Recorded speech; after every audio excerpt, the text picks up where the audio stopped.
আসসালামু আলাইকুম। সবাই কেমন আছেন? আশা করছি সবাই অনেক ভালো আছেন। আমিও আলহামদুলিল্লাহ ভালো আছি।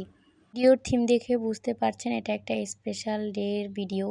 আর এই ভিডিওটা অনেক দিন আগের ভিডিও ছিল, আমি দিতে পারি নাই। তাই ভাবলাম কয়েকটা ভিডিও নিয়ে একটা ব্লগ ভিডিও বানিয়ে নিই। এটা ছিল আমার ছোট্ট ভাইটার বার্থডের দিন। আর এখন হচ্ছে আমার মামা মামনি কেক খাইয়ে দিয়েছে, ওর আম্মু আব্বু এবং সবাই খাইয়ে দিয়েছিল।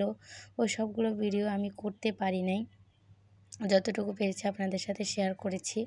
এরপর ছিল এটা আরেক দিনের দুপুরের খাওয়ার মেনু। প্রথমে নিয়ে নিয়েছি গরুর মগজ ভাত দিয়ে মেখে খেতে কিন্তু খুব ভালো লাগে। আপনাদের কাছে কেমন লাগে অবশ্যই কমেন্টে জানাবেন। ভিডিওটি ভালো লাগলে লাইক সাবস্ক্রাইব করে আমার পাশে থাকবেন। আশা করছি আপনাদের কাছে আমার এই ভিডিওটি ভালো লাগবে। ভিডিওতে যদি কোনো ভুল ত্রুটি হয়ে থাকে তাহলে ক্ষমা সুন্দর দৃষ্টিতে দেখবেন। কথা বলতে বলতে ভুলেই গিয়েছি। এরপর নিয়ে নিয়েছি গরুর মাংস।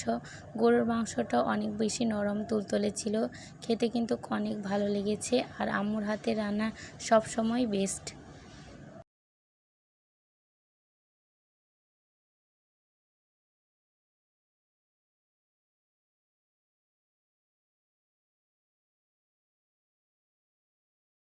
বিকালে আমার একটা আপুর ছেলের বার্থডে ছিল, সেখানে আমাদের সবাইকে ইনভাইট করেছে, তাই আমরা সবাই গিয়েছি। বাবুটার 1 বছর পূর্ণ হয়েছে। আর কেক ডেকোরেশনটা কিন্তু অনেক সুন্দর ছিল। মাশাআল্লাহ, আপু অনেক কিছুর আয়োজন করেছেন। এরপর আপু এখানে বিরিয়ানি নিয়ে নিচ্ছে সবার জন্য। বিরিয়ানিগুলো খেতে কিন্তু অনেক মজার ছিল। এরপর আমরা বিরিয়ানি খেতে বসে পড়েছি। এই যে দেখেন, সবাই কিন্তু বিরিয়ানি খেতে বসে পড়েছে, সবাই খাচ্ছে।